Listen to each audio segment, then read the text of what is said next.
JJ will just put down all 3 heroes in the first lane and win the game, especially with no creep spawns. Yeah, this is a GG game round 1, and we'll head into game round 2 after passing. And he could actually acquire, he only could acquire 2 extra damage, so actually if a creep had spawned, he could have easily stopped with 2 no accidents and snipers attacks. So that's it. JJ Pashak takes game round 1 on the red side, and we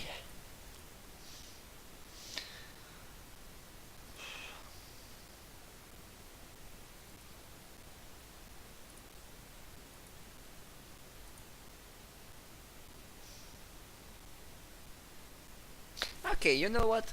I decided I'm gonna cast the second game because I'm feeling it. We already know the game, know the decks somewhat better. We are jumping into game number 2. Let's go. Tamagotchi and JJ Pashek, they swapped sides. Now we have Tamagotchi on the top side. He's down 1 game. JJ having a lead here. I think it was a best of 3 series, probably. It's not included in the title, so who knows.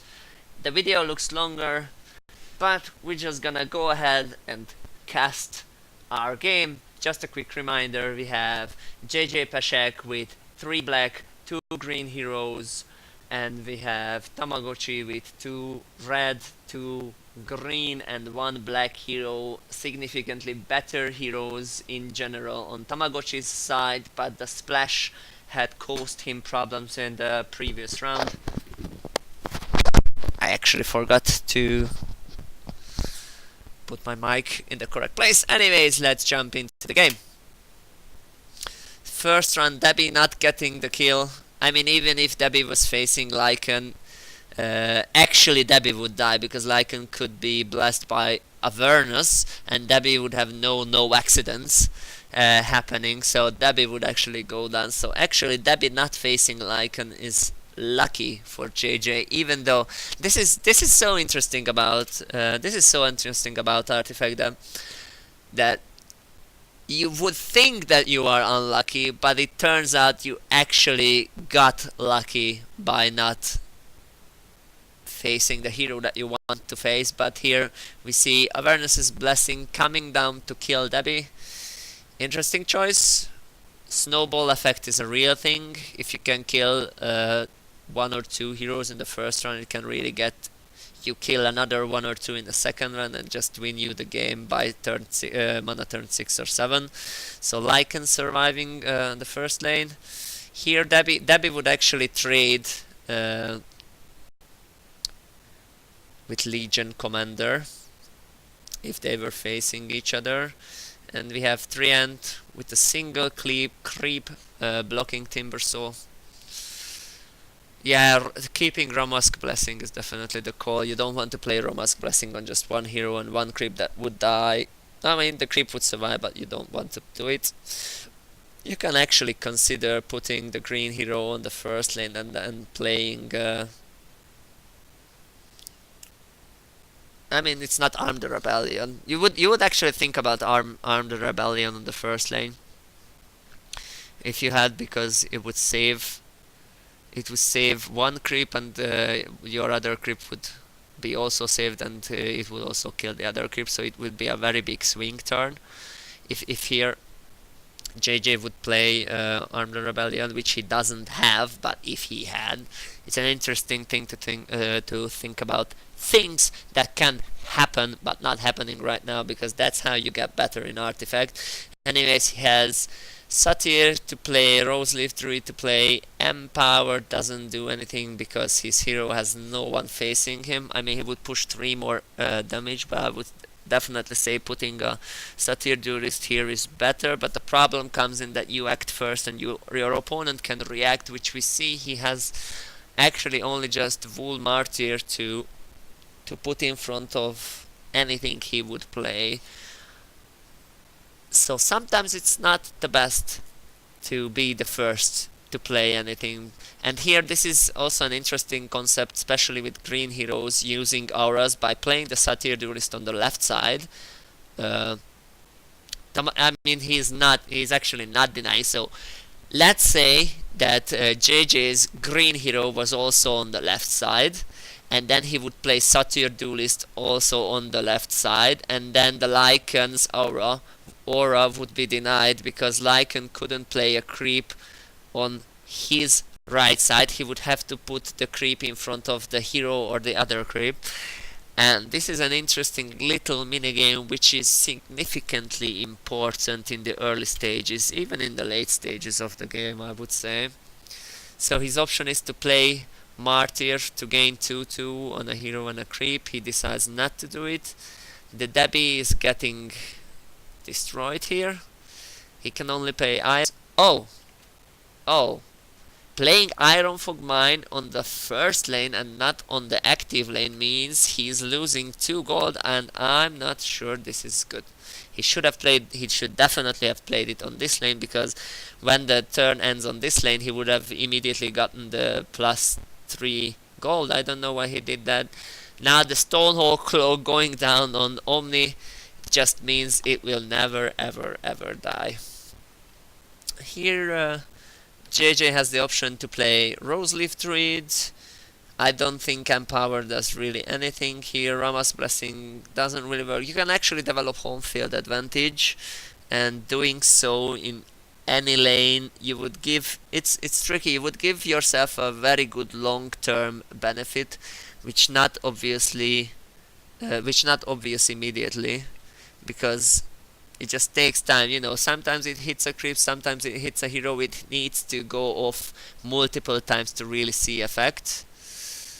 And he decides, Tamagotchi decides not to play any red cards because there wasn't anything impactful to be played there.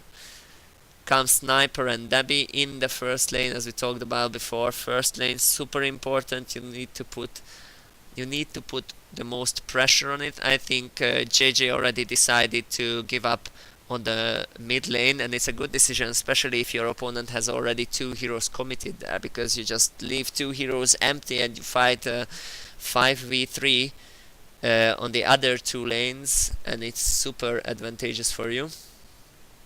So let's see all the actions here. Let's see the draws. Assassinate, not coming into play just yet. Unfortunately, Armed Rebellion doesn't do anything. Let's see the green cards. He has Tamagotchi's green card. He has Intimidation, which could be used to save Lycan here, which is actually, I think, the play. Let's see what happens. What Tamagotchi decides to do. He decides to play Salamene's Favor into Wool Martyr, presumably condemning Lycan back to the fountain, and unfortunately Lycan won't gain anything from the... Well, I was gonna say he wasn't gonna gain anything from the Martyr, but when you consume it with the Lich you actually do. But unfortunately your hero's still dead. So I'm not 100%. Actually, this would take like a 5 to 10 minutes analyzing the best way to play. This is so good. This is so good about Artifact, that you just make your decisions quickly, but sometimes you can actually just go into the nitty-gritty details and just super heavily think about a scenario that you can possibly set up in that one lane. And it's just a really long thought process. And playing tournaments, you don't have as long as you have in normal games, because the time is half as long as you have in others. But this lane is just secured forever for Tamagotchi, but I would once again argue that maybe letting one of your heroes die here somehow and not healing them ever would be the best thing to do, because you don't want to get stuck in one lane. That's the short end of it. Coming down a Hellbear Crippler coming down, pushing extra damage with the sword. I mean, this lane, I wouldn't have even put the sword there because the lane is already won. Here we see only a creep gets denied. but it still saves HP for the Treant. Now the problem here is Treant doesn't really want to play the Rose Leaf Druid because it's gonna die in 2 turns, but still I would argue it could have been done.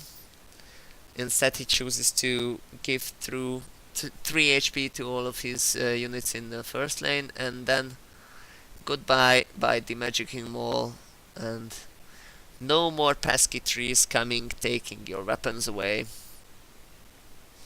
So this third lane is kind of a stalemate.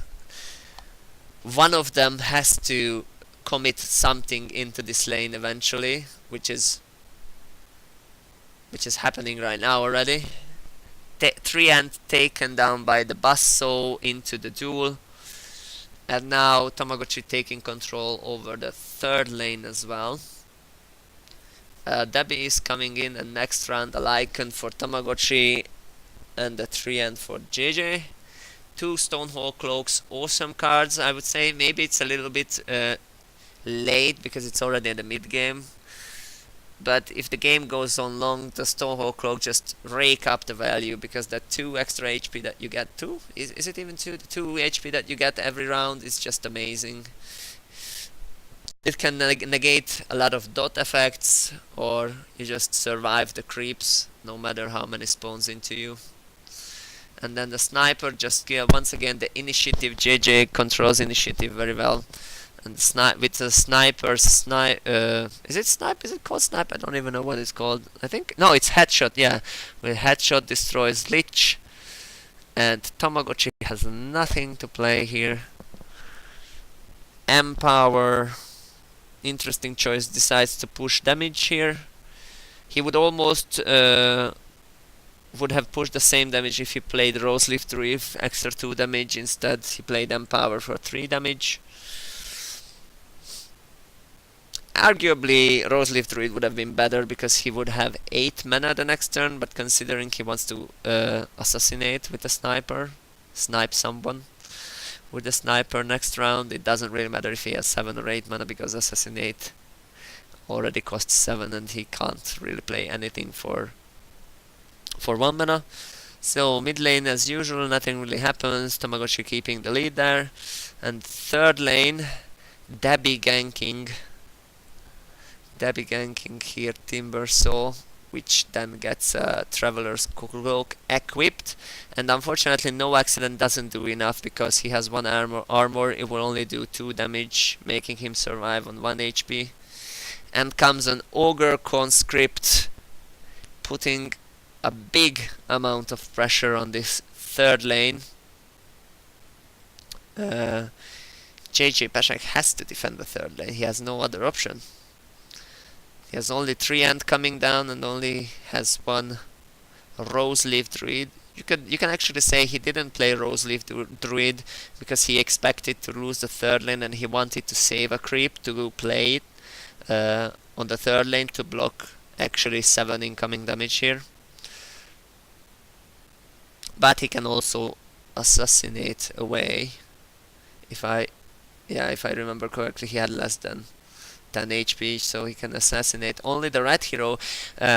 Normally you would want to assassinate the green hero, because green has usually the creeps to play, but Lycan had 11 HP, so he couldn't have killed it. But you could say that if he deals 10 damage to Lycan and somehow manages to keep initiative, then he could have, no, he couldn't have no accidented, because Debbie died the last round. So yeah, that was the best play, definitely the best play. So Peshek takes down the first tower in the first lane. The second lane loses JJ Peshek's first tower, so down 1-1 in towers. And the third lane, the fight lane, well, it's not much of a fight right now. It seems like Tamagotchi is winning by a long shot, and then the intimidation will come down. Yeah, this is interesting. It's an interesting thing to think about, that you want to play your creeps first, especially if you're in dire situation, like you have a lot of damage incoming and you have initiative. The only important play that you can make is definitely playing a creep in front of Ogre or Lycan, because he has no chip damage. Even if his Treant had just 1 HP, green has no chip damage, which means green cannot just deal out of combat damage to anything. So the only thing he would have to be afraid is actually intimidation, removing his Treant from blocking, and it's probably sealed the deal. I mean, it was already a uphill battle for him, for JJ to defend that lane. But I mean, the 2 extra creeps coming in is really, really important and actually huge. Problem is tower only has 7 HP. But Tamagotchi, if I see it correctly, has no... Oh yeah, he has Chain Frost. Okay, so he has Chain Frost. He can actually cast Chain Frost and just destroy everything. So if you are Tamagotchi here, you just pass until the 3rd lane. You play Chain Frost and win the game. Currently, he hasn't got the initiative, but if JJ plays anything here, he loses the initiative and will actually lose the game. If he passes here, if he realizes that he can pass here and intimidate away the black hero, which he knows has Chain Frost, and if you look at Tamagotchi's hand, it's quite full.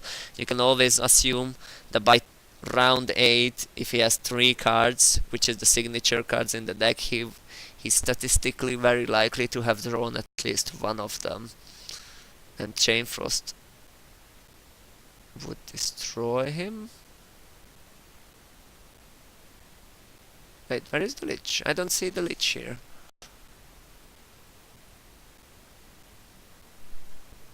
Where is the Lich? What? Oh, it wasn't zoomed out enough. So yeah, there's Lich. I mean, JJ can actually snipe Lich down because Lich only has 10 HP right now. Yeah, so the snipe is definitely a better way than passing the way down to intimidate it away. And additionally, he had no green heroes because the green hero was removed. He only has Debbie there, so yeah, my mistake. Playing snipe there is the best, removing the black hero, denying the splash color once again, and actually putting quite a significant clock on Tamagotchi on the 1st lane, once again doing 38 damage right now, and he has Oglo the Vandal in hand, which could deal an extra 8 damage. This is why it's very important to win the 1st lane, because you can put a lot more pressure, just change your strategy around completely and decide not to fight for the other lanes. But when your opponent given up on your 1st lane, you just put everything in the 1st lane and win, because you get to act first. And if you win the 1st lane by destroying the Ancient, the 80 HP tower, you just win the game. It doesn't matter if you would have died a lane down the line, because the game is already over. Now,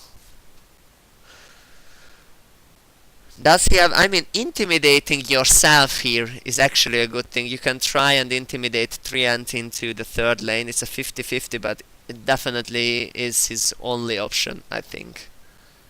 It's his only option. Intimidate the Treant into the 3rd lane and play Roseleaf Druid. Probably the best option to do. That way he might actually be able to defend. Not just might, but would have. Yeah, I think it's a misplay here.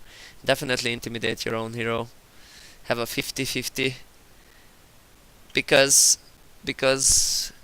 if you have your hero, intimidated into this lane, the green hero, you can block with a green hero any of the 1 creeps. You play the Roseleaf Druid to block another, and with Debbie you play Oglo the Vandal to block the 3rd one, and you have given yourself an extra turn at least. So, not doing so probably, I mean, at least 50% of the time caused him to lose the game right here, right now. Because, oh, actually I can't count, because 4 plus 2 is equal 6 and not 7, so the game is not over. But he has Avernus's Blessing, and he can give 2 extra damage to any creep that's openly attacking, and just win the game right there. So there we go. It's a tie. Tamagotchi wins. That means it's 1-1.